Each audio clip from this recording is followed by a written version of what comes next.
Welcome to the Digital Marketing Insights podcast, brought to you by Brightside Digital.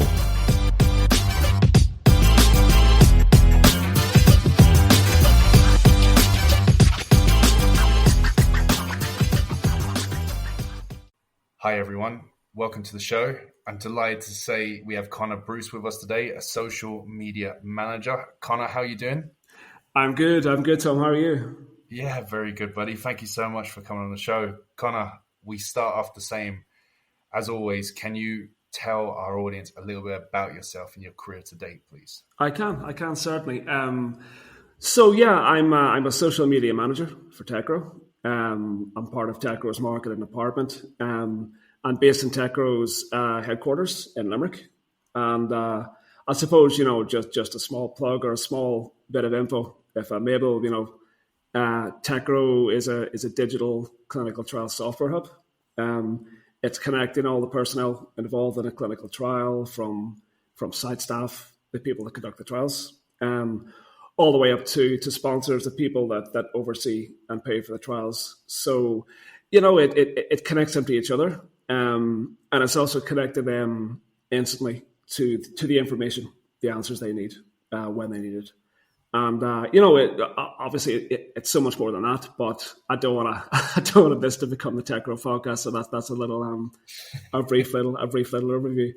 I suppose as social media manager, my role would be to, I suppose, create and oversee all the promotional content on social, and I'd act as as a kind of traffic cop, I guess. Just to ensure that all of the relevant inbound leads that we're getting in are going to where they should. And then also, finally, but probably just as importantly, acting as a brand ambassador on my own personal social media accounts. So, just acting as a resonating voice for the company as well. The goals of that, as part of our marketing team, is just to ensure that, all this that I'm doing, all these results, all this results in a high level of web traffic for us, and also a high level of customer and, of course, obviously potential customer engagement as well. I suppose for me personally, I came from a multimedia background, and that's probably quite common for a lot of marketers. I studied design communication to a master's level, no formal, I suppose, no pure marketing or business background to speak of. More from that design and multimedia side. I've been with Techro pretty much from the beginning. I was part of another company. Based in the industry, where I worked with Techro's founders. So there'll be Gary Hughes, Nigel Hughes, and others as well. I'd worked with them previously, and that was purely as a designer within that company. And I'd come to that as a freelance web and graphic designer. I was based in Northern Ireland. I was based in Belfast. I saw the job post for this previous company in Limerick. And thought it'd be a good idea, maybe for a couple of years' experience, come down and just kind of work. And here I am, over 10 years later, still here and happy in it. I suppose when Techro started, I was still at the previous company, but I was still in contact with Gary and Nigel, the founders. And if you ever have the chance to talk to them about clinical trials, about the state of the industry, what needs to change, how they're going about changing it with Techro as well, you'd likely probably want to join the company too. It was talking to them and the passion and the vision that they had for the company. I was hooked. I wanted in, so I joined up with them. And from the start, I suppose it's the startup nature as well. I wore many hats at the start. I mean, we all did in those first couple of years. But as the company grew, my role became more refined. what I found, and I suppose what the company found as well, that I was best placed, best suited to be managing the social media output from that side. And personally, it was the part of the job that I enjoyed from the beginning, that was interested in probably the most. So it was more of a natural fit for that as well. And the company has grown. It's grown from there was that first year where all of us fitting under one room of a 3-4 floor building, knocking about like a few peas in a big can in Limerick. And like a big can, but a beautiful one at that. Like the bank building, the HQ that we have in Limerick is I still get excited coming in the front doors now. It's such a cool place. But going from that kind of that small team to now, we have offices worldwide. The Limerick headquarters is now full. I was lucky to get a little meeting room today to record this. The place is absolutely buzzing, and it's great to see. And I suppose that's where I am now. Yeah, it's incredible to see businesses like that in just over 7 years go from a couple of members to it looks like over around 200 employees worldwide. But I suppose to focus on yourself, Conor, obviously you're in the world of social now. Was that something you had a large impact on from the very beginning? Because in terms of your numbers and your engagement, it's all very impressive, especially your LinkedIn is the company LinkedIn is very strong, and your personal one. So talk a little bit around that. Yeah, thanks for saying so.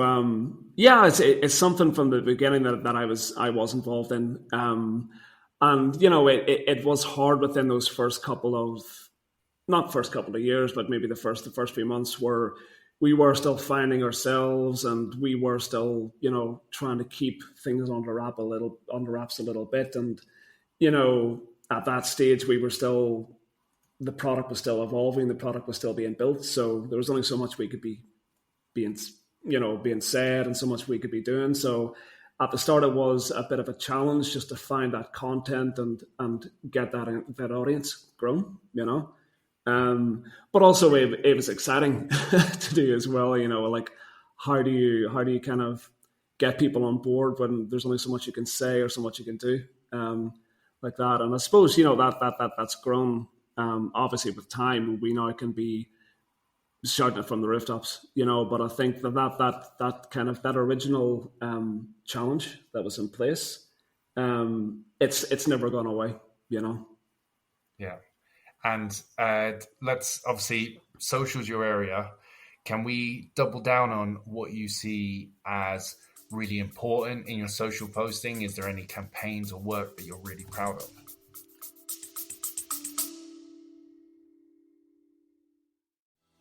Are you tired of working a job you hate? I'm Mark Savant, host of the After Hours Entrepreneur Podcast, and I know that feeling. I used to wake up every morning dreading the day, and after years of effort, I was able to leave my job and do something that I love. You can too. The After Hours Entrepreneur Podcast is your guide to building profitable six-figure years. I'm sharing the lessons that I wish I knew and bringing on experts like Pat Flynn, Jasmine Starr, and more. Click the link. You don't need to dread Mondays anymore. Take action and build a life you love.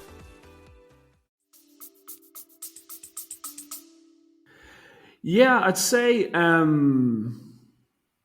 think out of the ones we've done, and we have obviously been involved in a lot. I think recently we co-hosted a focus group with the Centre of Information and Study on Clinical Research Participation, so a CISCRIP, on healthcare and clinical research experiences from LGBTQ plus advocates. This was a focus group. We convened a group of patients who identified as being part of the community to explore their experience, in the healthcare system generally, but then more specifically within clinical research as well. And I suppose, get to the bottom of what can be done to amplify the voice of the LGBTQ plus community in the clinical trial industry.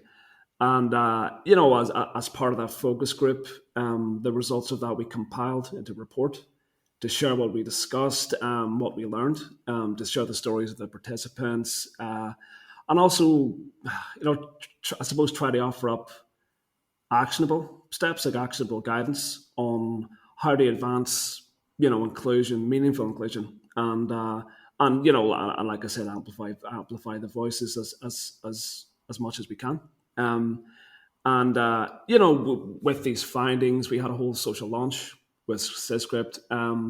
We've done a lot of outreach to share the report, and we made the decision quite early to make it widely available rather than going down the gated content route. I think it's something that came up early enough, and I think between us within the team, it was shot down quite quickly. Just it's the kind of content that we wanted to make as easily and broadly available as we could, and it's still early days. I mean, the report is now out there, but we're sure going to be sharing that in different ways of getting people engaged with it, and rolling that out over the next few months. But the initial feedback we've got was super positive, was highly positive, and not just from industry peers, I suppose, but people within the LGBTQ plus community. They were giving us positive feedback. They were sharing it, and it really enforced to us, I suppose, that the way we went about it, the initial outreach, the gathering of results, the fact that we shared it widely as we could, put a lot of effort into getting that out there, was the right way to go about it for us. And social is really is a critical element of any campaign that we're running. But in this case, it worked so well, and not just for us. And that integrated nature of how we went about it meant that it was never going to be just a good thing for us, So I think that was something that we're obviously, it's still ongoing and it's still active, but I think for us it was a successful campaign. It was a very well run campaign. Yeah, and obviously I've looked at kind of the campaign itself and looked at the different factors, and I definitely would love you to share on this episode just some of the factors that you created to make it successful. But obviously from the top level, it was almost a partnership, so there was almost a cross-marketing with you and Syscripts from the off, and there's a lot of tagging of each other's accounts, and in that sense you're already sharing each other's networks and trying to cross market followers that might be interested in one and hopefully the other. Exactly. The focus group itself, was this something that you recorded and put out live video wise, or was it just the results and the reporting and then you used the project from a data point of view after? Yeah, it would have been from a data point, and something that we use that just to get those voices and to get that information, and that obviously that was important for us to get from the right sources what we were going to be presenting. Yeah, and it like from an awareness point of view, it's very important to talk about any groups and to give everyone a voice. So I suppose you've done, for everyone listening, they've done obviously this focus group where they've collected all this good data. And then you in particular, it looks like Conor has done short snippet information pieces out there when you're doing your social posting, whether it's the speakers or people within the group or the story itself. And you've kind of marketed out that way as well. Yeah, we have. And I think it's that I think for us, that's a big part of, obviously, like I can talk a little bit more about the industry that we're in. It's really important for us to try to experiment with these types of ways to engage people as much as we can. It's I suppose, when I'm going into the industry a little bit, just to put that into perspective. And obviously this isn't a God secret or anything. It's the pharma industry, the clinical trial industry. It's a very unique industry in a lot of ways. And that, like the buyer, the sponsor, the person that's making the decision to purchase the product, that isn't the person that's going to be the primary user of the end product. There's so many levels and layers to the pharma industry. So many different audiences that we need to consider in our marketing, in our outreach. And obviously, something that resonates with one is not going to resonate with another, most likely. And because of this, the clinical trial sponsor has a very different list of things that they look for in a good solution or a good piece of content or a good engaging bit of information compared to, like a clinical trial site nurse or a primary investigator or a monitor and so on. So, I guess to sum up, there's no one size fits all approach to our marketing plan. That just doesn't happen for us. So, like I said, with these ways of trying different ways to outreach to people, trying a lot of different methods and different, experimenting with content, how we can put that out. And I suppose, that would be one of our main strengths, I suppose, for in my role and in the marketing team as well. Our ability to hyper target, I suppose, like our ability to deliver very customized messages to multiple targets. And, this is, and through this again, like leverage the data that we're getting, creating multiple campaigns centered around one piece of content, like it said, targeting different demographics and so on. And then in turn testing that, analyzing to get our actions, to see what we've done to get better, to get smarter as well. So I think it's something that we always have to keep in the forefront of our minds. It's not just a case of putting out a bit of information or putting out a bit of content and then moving on to the next thing. It's a case of, we might put out this piece of content in a certain way and that's going to resonate with a small part of our audience, but it's not going to hit everybody. So we have to be trying different things all the time. And I mean, obviously this is something that every social media marketer would do, but just, keeping in mind that it's not just a case of one size fits all, I suppose. Yeah, completely. And obviously you're looking at the cross-marketing side of things. Do you find your particular industry, you have a lot of partnering companies that are willing to work with you? Because I think for a lot of people listening, they would love to partner with different companies, with different audiences and try and work on a middle ground, a campaign together. But it's how you get your foot in the door, how do you start that relationship with the other company? How is it because of your industry that you think that relationship's so strong, or how did you go about making that relationship? Yeah, I think for us, it's obviously, like the clinical trial industry is quite old fashioned in a lot of ways, and it is quite traditional. But we've found that it comes part and parcel with us that the more work we do to get our voice out there, and the more work we do to let people know that we are a company that's willing to participate, willing to collaborate, willing to sit down and have these discussions and have these meetings and have these talks with people, like-minded people that want to be changing, that want to be moving, pushing the needle forward. The more we do that naturally, I think for us that results in a lot more people being very, very much willing to collaborate as well. And most of the time it is just a case of us, looking at a certain company or a certain group, or monitoring our social feeds and seeing that these people are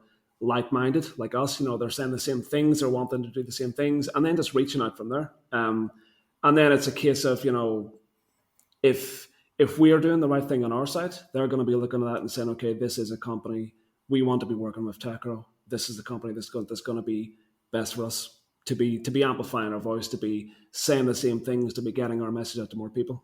So I think it's obviously there is a bit of manual labor in like sending out messages, getting making those connections. But I think for us, it's like if we do the hard work to begin with, it makes that connection a lot easier. Yeah, completely agree. And for your actual work itself, is there any particular softwares you use, Conor, that you swear by for your role? Yeah, I suppose, like on a daily, on a regular basis, I'd be using HubSpot for scheduling, for checking our metrics, checking campaign progress, And then obviously, like the monitoring capabilities to keep an eye on streams, conversations, interactions. And, I guess for me in my role, the main enhancement that I'd get would be the ability, to schedule, to track, and also to close out a loop, close out the loop of our work, to be able to see beyond the basic metrics. Like I said before, despite it being such a multifaceted industry, we can see who is using what, and then using that to figure out why, I suppose. So yeah, I mean, being HubSpot for that side of it, and obviously, coming from a design background, I'd be in the Adobe Creative Suite on a daily basis. Creating imagery to accompany the promotion on social, GIFs, videos, PDFs, and and thankfully for me, because I love it, it's a huge part of my job, and the part the company lets me pursue. So, this is something that we could be outsourcing or hiring different people, hiring designers or looking at that. But I think that the fact that I do have that background, and I think the fact that I love it so much, the company is willing to kind of let me pursue that as well. So I think like those two are the two ones that I'd be using most. And then I suppose it's not software per se, but just spending time on the social platforms every day. Like learning from thought leaders, like-minded people in the industry, and just kind of keeping yourself sharp. So so I suppose thinking about it, there'd be two that I'd always return to and get my ideas from.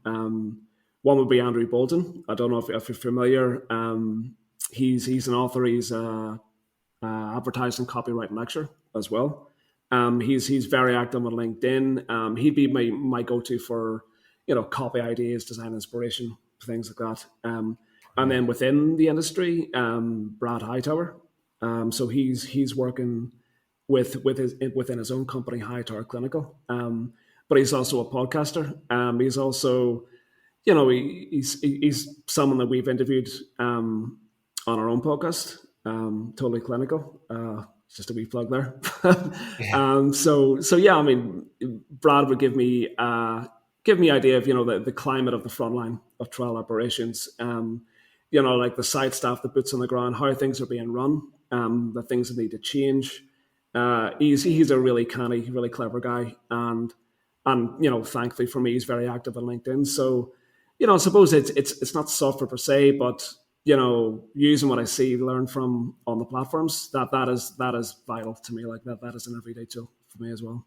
Brilliant. And is there any areas you're looking to upskill yourself in, and why? Oh, always, every day. I suppose, yeah. And again, that this is probably the same for most in my field. Just looking to improve my copyright skills for social media. Just getting that right mix and hitting that right note. And I'm not embarrassed to admit there are a few people on my team that I really still lean on heavily, probably more than they like to sometimes, for really good, really catchy copy. And without that support of the team and without that creative input from them, I'd probably be undone in my role. But just getting that right balance of copy and then the imagery to go with it as well. So from my side, from that design side, knowing when to stop typing, let the imagery take over. That's something I'm always looking to improve as well. And also, just like I touched on before, just that experimentation, different ways to engage with the audience, add elements like video, GIFs, polls, trying different approaches like humor, discussion, even courting controversy, or trying to kind of push that a little bit as well. And obviously, like I said, with the industry being so traditional, we need to be careful. But we also need to be original, I think, as well. So we're always trying to move the needle on that. And that area, that strange juxtaposition, I suppose. It's a case of social media is such, it moves so fast. It goes so fast. Trends are coming and going on a daily basis, and I have to keep myself sharp on that. But on top of that, within this very traditional, in some respects, old-fashioned industry as well. So finding that balance as well is something that I'm always trying to upskill. And I suppose finally, it's something that's probably true for most. Just to be remembering that social media is meant to be social. So it's not just enough, like I said before, to be promoting the content and moving on to the next thing. I need to be finding ways to engage, to interact, to feed our audience. If we don't feed the audience, it's not going to grow. It's going to stagnate. So that's something I think any social media marketer can be doing better. But obviously, like I do know, I've only got a certain amount of hours in the day, so I need to be careful that I'm not spending too much time like going into a Twitter thread rabbit hole, or going into a discussion group on LinkedIn and getting lost, or one of the many ways that social media can just suck your time away. But it's something that I'm trying to work on, that organic, authentic way, I suppose, of building relationships, offering an engaging, useful voice on behalf of TechGrow, but also for myself, just to grow in that role as well. Well, and you've made some key points there. You only get better and more used to your account with copy-wise over time, and you're in such a unique industry in terms of you have to have a level of farmer knowledge to even post about anything. So you have a lot of industry experts probably following your account, so you always have to be on top of that side of things. Conor, lastly, we always ask on the show the same question, which can kind of link to the last one. But if you could bottle up one personality trait that you have that you could pass on to others, what would it be? Yeah, that's a great question, and it's something that when I was thinking about it, one thing came to mind. But and I know people on my team are good when they hear this are going to be roaring at their laptops and smartphones, because it's something that I'm guilty of in the past, and something I struggle with. But it is so important. I think it's don't be siloing yourself away, hiding yourself away in your role. If you have a role within the company, I think that is so important. Digital marketing, it's such a massive area, such a huge beast. There are so many facets to the department, so many sub roles to be filled, so many little day-to-day tasks that can add up and completely overwhelm you. But I think don't be kind of keeping yourself siloed away on paper what your role is supposed to be. You don't need to be a qualified designer to be contributing to the design process. For example, you don't need to be an on-paper copywriter to be giving critique or offering feedback, or being someone to bounce ideas off, to brainstorm. So I think be willing to help your team, and also something that is just as important. And again, something that I really do struggle with is be willing to be helped by your team in return. So that's again, it's very easy to kind of hoard your nice little jobs, and I do that, like Gollum with the ring, just kind of like taking it and saying this is mine. But I think you need to be willing to let people in and get that critique, and then also to be offering where you can in return as well. So I suppose be willing to work outside your given title. And it means that for us as a team, we've seen we're a small marketing team, but we're very refined in that we work so well together, and that is down to the fact that we're always willing to help each other out, always willing to offer feedback and criticism and just bounce ideas off. It means everybody's job within the team is going to be more manageable. It also means you're going to work better. It's going to make the team happier. And you're not going to murder each other, so that's a bonus as well, I suppose. Yeah, well, a wonderful way to end the show, Conor. Thank you so much for coming on and sharing your experience and your insights. if people want to touch base with you, how can they find you? Yeah, well, Techro is on LinkedIn. It's on all the other main social channels, but we would be most active on LinkedIn. That's where we'd be doing most of our communication, most of our output, most of our engagement as well. And I'm on there as well. If you just search my name, Conor Bryce, on there, you'll find me. And most of the content I'm putting out is usually linked to Techro. So if you find Techro, you're going to find me. And I think if you find me, you're going to find Techro. So yeah. Brilliant. Thank you, everyone, for listening.